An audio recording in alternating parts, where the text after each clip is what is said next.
Good evening and welcome to the Blood Donor Christmas event. Thank you so much for joining us from your sofa.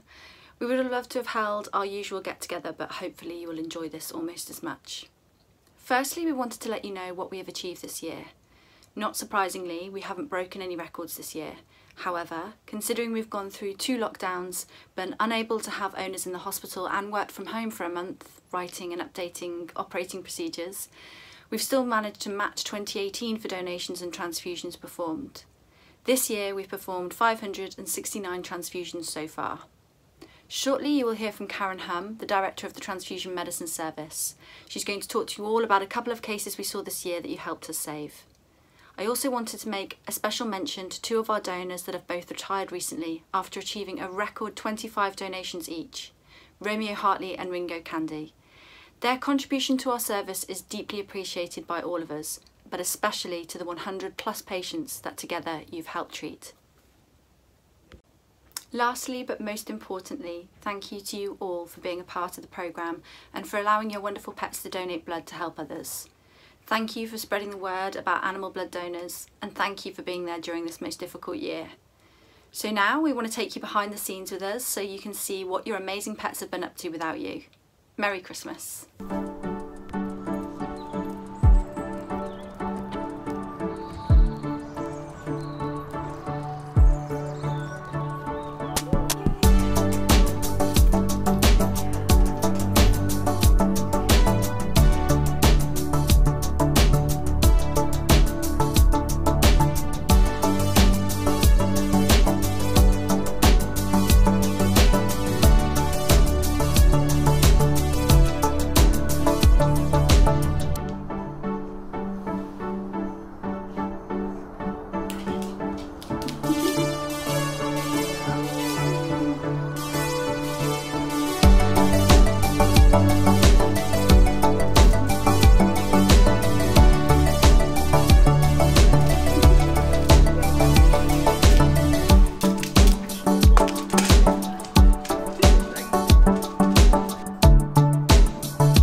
Thank you, blood donors. Thank you, blood donors. Thank you, blood donors. Thank you, blood donors. Thank you, blood donors.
My name is I'm Director of the Transfusion Medicine Service, and I am wanting to wish you a very Merry Christmas and say thank you for all your support to the donor programme this year. I just wanted to tell you about a couple of cases we've seen, and yes, to let you know about where some of your pet's blood has been going and the types of cases we're seeing this year, because despite everything that's been going on, there's been a lot of blood used as usual. The first case I wanted to tell you about was Kira. Kira, as you can see, is a lovely dog, and she'd had a bit of a tough time.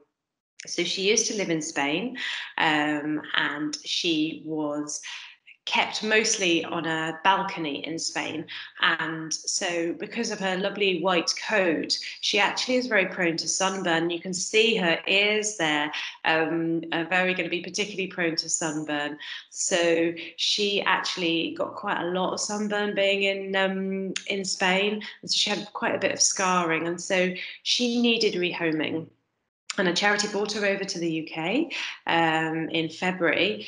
But actually, Kira's a very lively dog, and she needed a while to find her true home. She was actually rehomed 4 times, but finally she found her owners in July of this year. So that was fantastic. However, her owners then noticed, after having her for about a month or so, that late in August she wasn't quite right. She seemed much quieter than usual, and she was breathing faster than usual. So that was on a Friday, Bank Holiday Friday. So on the Friday of the Bank Holiday weekend. So on the Saturday, they took her to their usual vets in Dartford, and they found there that she was anemic. And what I've put there is her PCV, which is our way of standardly measuring whether an animal is anemic or not. So a normal PCV, what a PCV is if you think about blood's made up of plasma, red blood cells, white blood cells, and platelets, which help with clotting. And the vast majority of it is either plasma or red blood cells. And so if you look at a PCV, stands for packed cell volume, what it means is how much of the blood is made up of red cells. And usually somewhere between 37 and 55%, so just over a third to just over a half of blood is made up of red blood cells. And you can see, actually, therefore, Kira was really very anemic. She only had about a quarter of the level of red blood cells that she should have in her blood.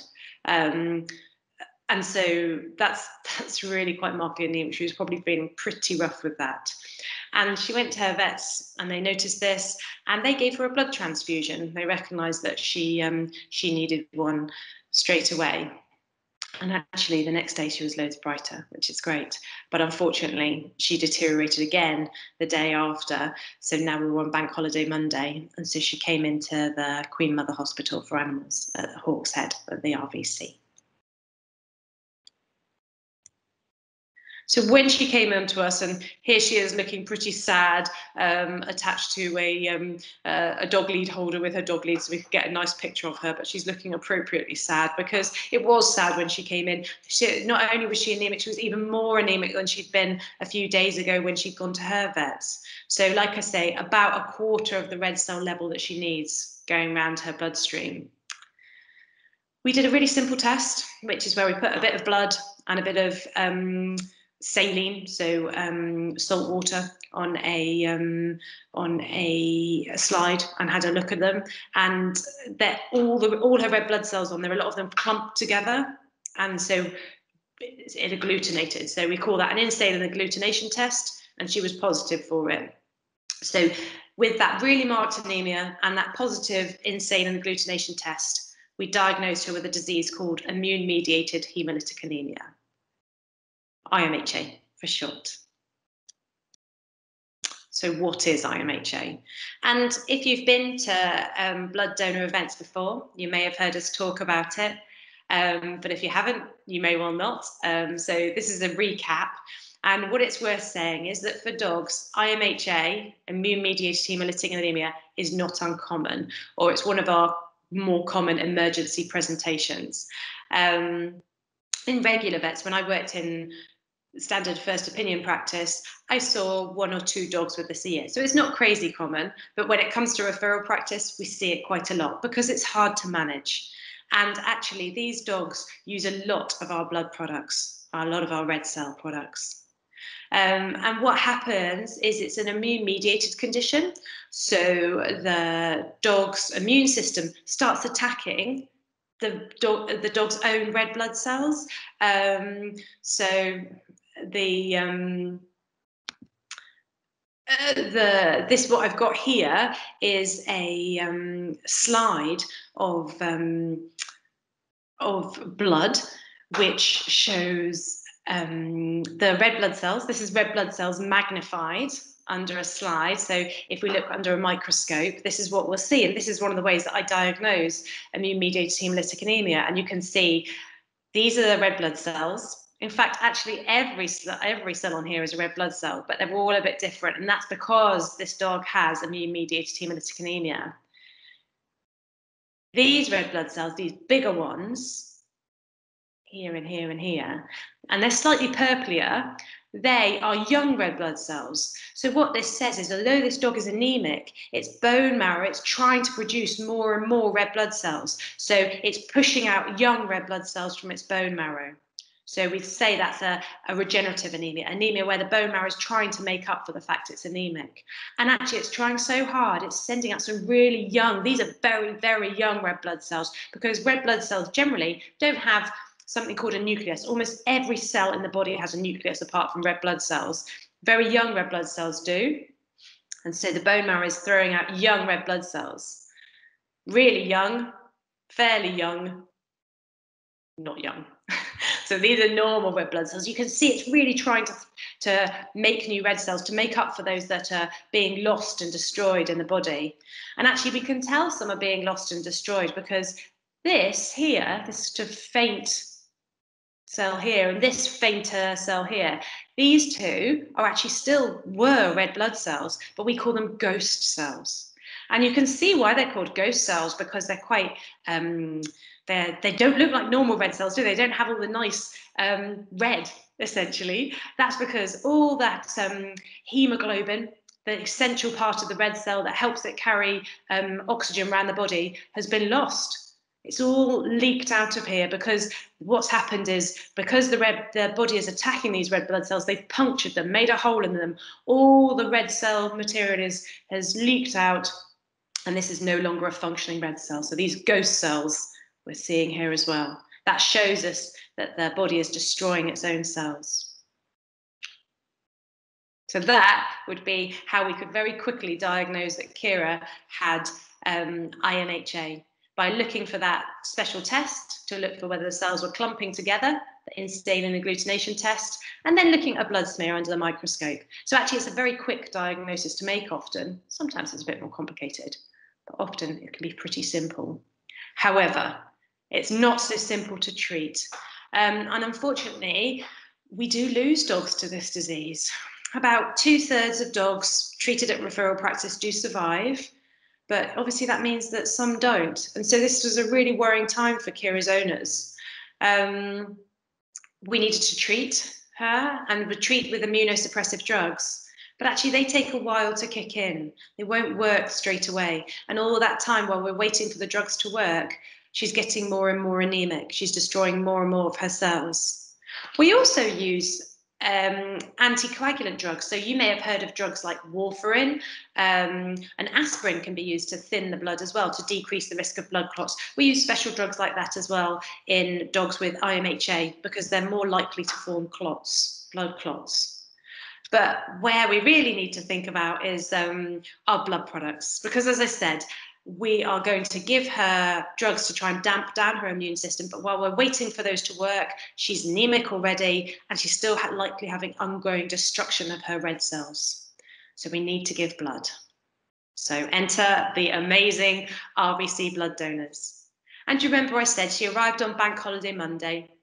So on the 31st of August, she had a blood donation from the lovely Jet, shown here with the lovely bandana, showing a proud donor that he is. Then, on the 2nd of September, she needed another transfusion, and Floyd then stepped up and donated his cells, shown here with his friend Dylan. And actually, we were both. Kira was DEA1 negative, and you may well know what blood type your dog is, whether they're DEA1 negative or DEA1 positive, and we try and always give the right blood type to the right recipient. So we usually give DEA1 negative blood to DEA1 negative dogs. But actually, at this point, we started to run really low on DA1 negative blood because we were having a real run at the time. So we actually had to order some blood from the only place you can order it in the UK, the Pet Blood Bank. And so we gave another transfusion of Pet Blood Bank DA1 negative blood on the same day, because actually she was still very anemic and we were struggling to control it. And at this point, it was really worrying for Kira's owners and Kira's clinicians and everyone at the QMH, because we were just really worried that she didn't seem to be responding very well. But she'd only had, I think it was 5 days of treatment by this point. So we wanted to see if we could give her a little bit longer. So she had 2 transfusions on the 2nd. She did another one on the 5th from Shira, who gave her blood. But then she seemed to be maybe turning a corner a bit. And actually on the 7th of September, we were happy for her to go home. We were still worried about her. Her red blood cell level was still low, and she was still showing signs of destroying her red cells. So in no way was she out of the woods, but she seemed to be in a bit of a better position. She came back to see us 2 weeks later, and her red blood cell level, her PCV, had climbed up to 28%. So do you remember I said normal was between 37 and 55%? So she's not normal, but she's way better than that 10% when she first came in to see us. And then another 2 weeks later after that, or a bit more, she came in and she's almost normal with her PCV at 35%. She's still on all the drugs to try and suppress her immune system. And over the next few months, we'll be starting to try and slowly wean her off those. But we're just really pleased with how she's responded. And there's no way she'd be in this position today if it hadn't been for those dogs who bravely and kindly gave their blood, and their mums and dads who brought them in. I just wanted to show you a little video of Kira now. She is, you know, in no way the lethargic, quiet dog that came into us that first day on the Bank Holiday Monday. Here she is, just sprinting around, having a great time and getting back to doing the normal things that Kira likes to do. So I'm sure many of your dogs do too, sniffing around, running around, having a great time. So thank you so much to all the people who brought their dogs in for Kira. And if you weren't mentioned and your dog wasn't mentioned, it'd be interesting to know, but I bet a lot of you bring in your dogs and their blood ends up going to other dogs like Kira with IMHA, because like I say, it's a common disease we treat. Okay, what I want to do now is talk about Ginge. So Ginger's our cat we decided to feature this year, and another stray, well, another rescue cat, like a rescue animal, like Kira. But Ginger's actually a stray, and his mum adopted him because he didn't have a home, and he seemed pretty unwell. And actually, when she took him to the vets to be looked at, they found out he was diabetic. And diabetes is something we see in older cats, and it can be controlled if you can cope with the idea of injecting your pet. But they started with injections, but actually he was really hard to control his diabetes. And so he went to a referral centre, not the QMH, but he went to a referral centre, and they found out that the reason he was difficult to control was because he was producing too much growth hormone. And growth hormone does what it says on the tin. It's a hormone which causes growth. And so you need a lot of it when you're a kid, and then when you're an adult, you stop producing so much. But in people and in cats, there are conditions, and sometimes in dogs, but really it's a cat thing. They can continue to produce too much growth hormone, and that interferes with the role of insulin and makes it very hard to control diabetes. It also causes something called acromegaly, which is a syndrome where cats can look a little bit unusual. It's subtle, but you might notice that maybe their jaw sticks out a little bit, and they look a little bit different. And as I said, people get this too. So I'm not sure if any of you are James Bond fans, but Jaws, from James Bond, the actor who played him, do you remember if you do remember the films, he was a massive guy, really, really tall. And I don't know if you can notice here as well, but his jaw is a little bit protuberant as well, sticks out a little bit. He actually had a growth hormone excess, Richard Kiel, the actor who played Jaws. Anyway, back to the animals. So how do you treat it? Well, what you can do is you can actually remove the gland which produces the growth hormone, which sounds fairly straightforward until you realise that that gland is at the bottom of the brain. So you need to do some incisions in the skull. It's very specialised surgery. But actually, the success rate is really good if you have someone who is experienced and can do this, and the complication rate is pretty low. So that's what Ginger's mum decided to do. So say, Ginger was diagnosed with acromegaly at another referral centre, but the RVC is one of the very few places that does this surgery in the UK. And so he was referred to us from that other referral centre. And so he came in June, and they had this preliminary appointment to discuss the surgery. But actually, during that time, they found he had a tumour in his eye, poor Ginge. So first of all, we needed to sort that out. So they did an initial assessment. They thought he might have a tumour. He came back to have that looked at in more detail, and eventually had his eye removed in August of this year, and then finally returned for brain surgery in September. So back in September, a few months ago. And this is Ginge after he'd had his surgery. The surgery went pretty well, apparently, and they did a CT scan, or a CAT scan, as you might know it. It's a 3D scan of the head afterwards, and showed that the pituitary gland had been removed, which was fantastic. And you can see these little incisions here and here where the surgery takes place. So he was sleepy afterwards, but that's not unusual, but seemed to be recovering pretty well. But then suddenly he developed some really marked bleeding. He started to bleed out through his nose. And because the surgery is in the brain, we think that probably it was some post-operative bleeding. So usually we don't see this complication. As we say, complication rates are low. But actually he started to bleed quite dramatically, and it was bleeding, and we were worried he was going to obstruct his airway. So we ended up having to anaesthetise him again. Once we did that, they managed to control the bleeding, but his red blood cell level dropped right the way down to 13%.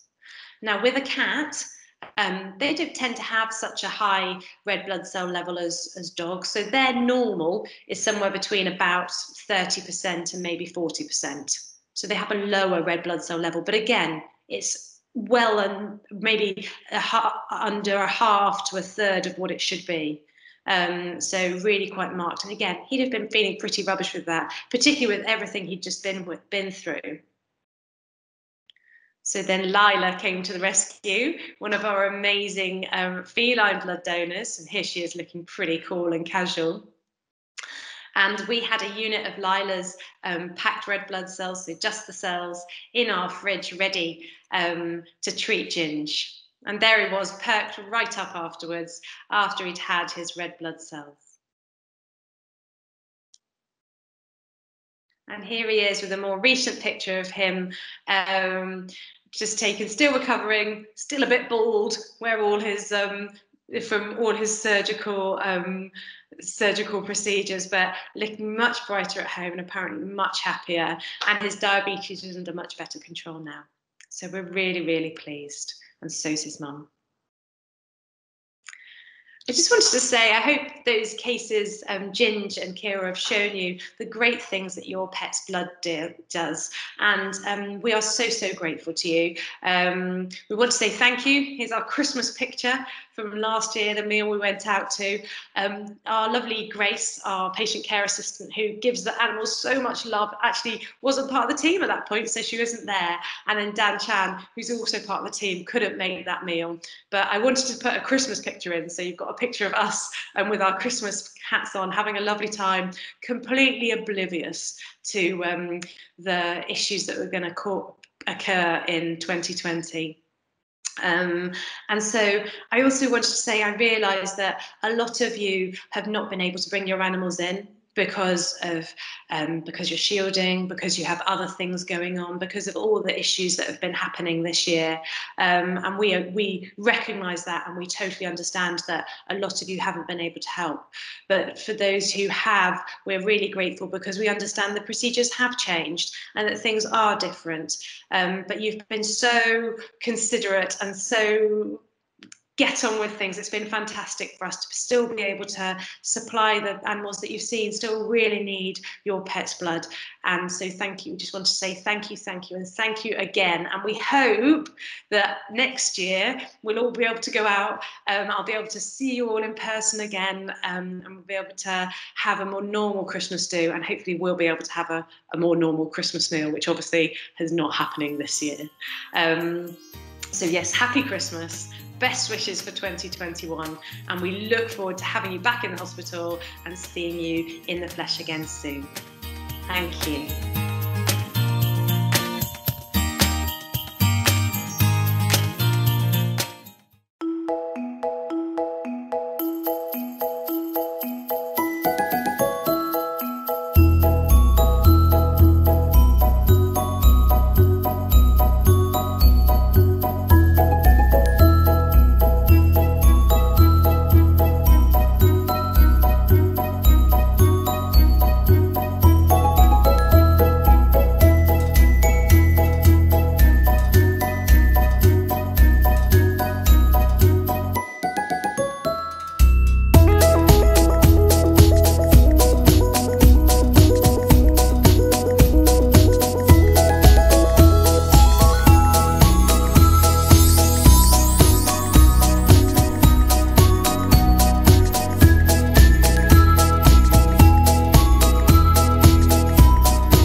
Christmas photo competition. The staff have been busy voting. They were all brilliant, and every photo received votes.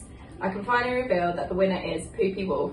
Congratulations to Paige, you will receive an afternoon tea for two, and we will sort a new bed for Poopy. In second place is Gizmo Blackie. He'll receive some extra treats and toys in the new year.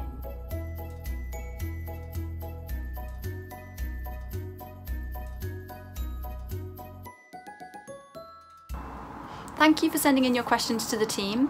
We're going to do our best to answer all of them for you. The first question to me was how many donors you started with, the types, and how many of us are there now? So this is a great question because it really shows how much we've grown and developed. The RVC started taking blood donations in about 2001, but that was a handful of staff-owned cats and dogs. And then around 2005, a more organised donor programme was developed and we started enrolling a few clients, some of which still have dogs donating on the programme today. When I joined in 2014, we had 22 cats and about 80 dogs, a lot of Labradors, Greyhounds and Newfoundlands. Now we have 53 cats and 145 dogs and a whole variety of breeds from German Shepherds, Dobermans and even a little Shar-Pei cross. We've doubled our donor pool in 6 years, and that's all because of all you wonderful people signing up, but it's also because the hospital has become so busy and our emergency department sees so many cases every day. Hello.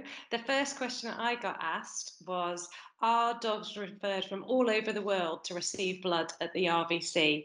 And that's a great question.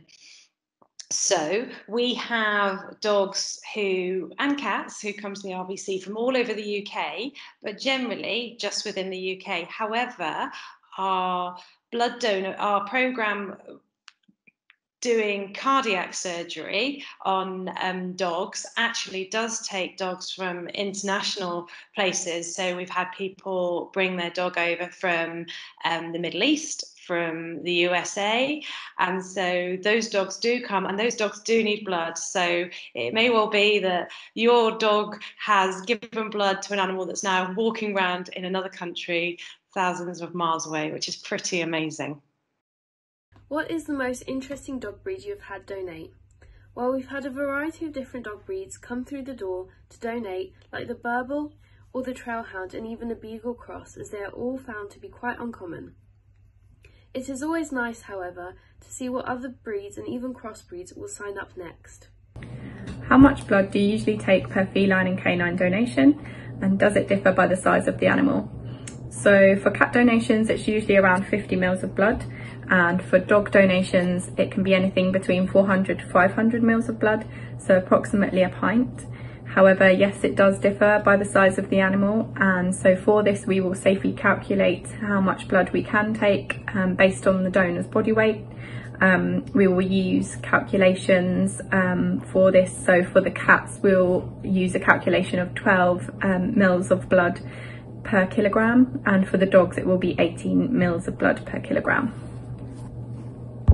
What age do dogs stop donating blood?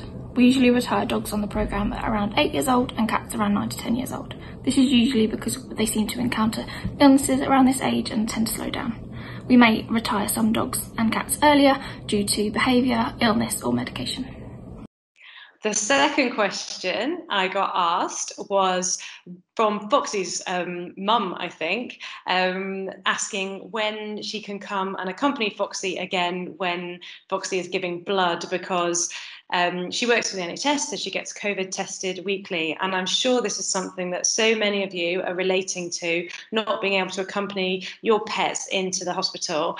And I do think they probably miss you, and I think we miss you and miss that interaction as well. We love the conversations we have with our donor owners, and we do feel that the dogs are more relaxed when their mums and dads are around.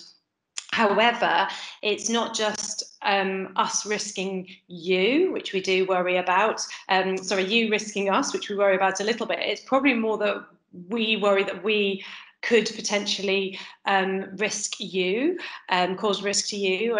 And so, unfortunately, at the moment, the current policy is that no owners are allowed into the hospital at all unless, sadly, their dog is being put to sleep. And we have very, very strict criteria in place. So that's the rules at the moment, which, as I say, I'm really hoping it's going to change in the near future. We do really miss you.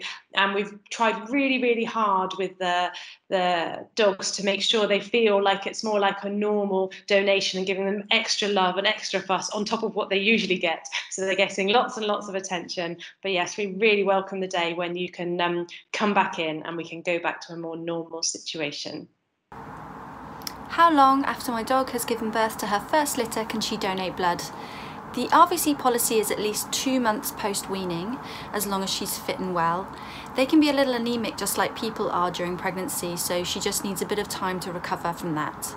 We would do a full panel of bloods again to ensure she's fit and well, and check her red blood cell count before donating again. How can we do more to help the blood donor team?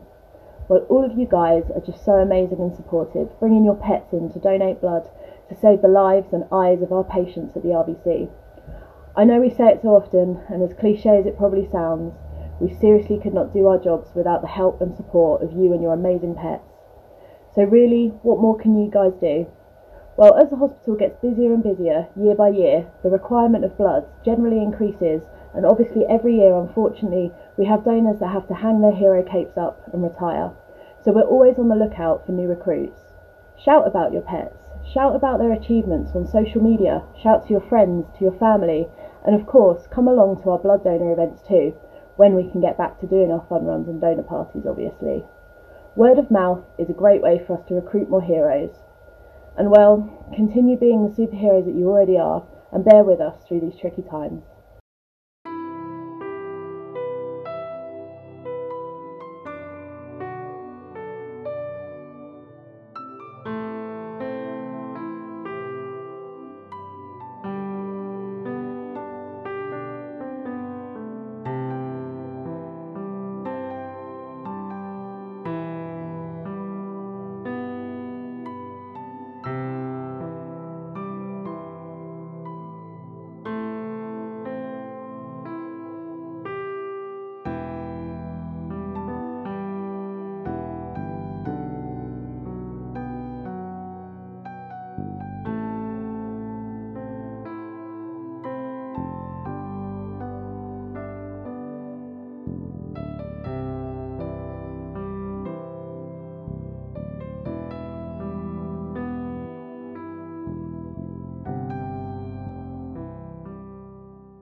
Thank you for joining us tonight.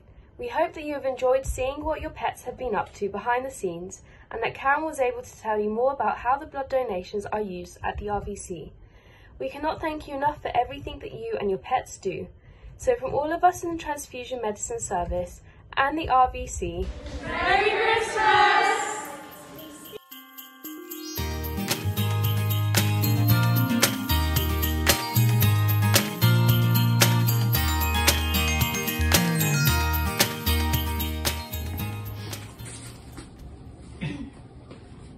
Thank you for all the entries for our Christmas photo competition. The staff have been busy voting. I can't say busy voting. I can't say it.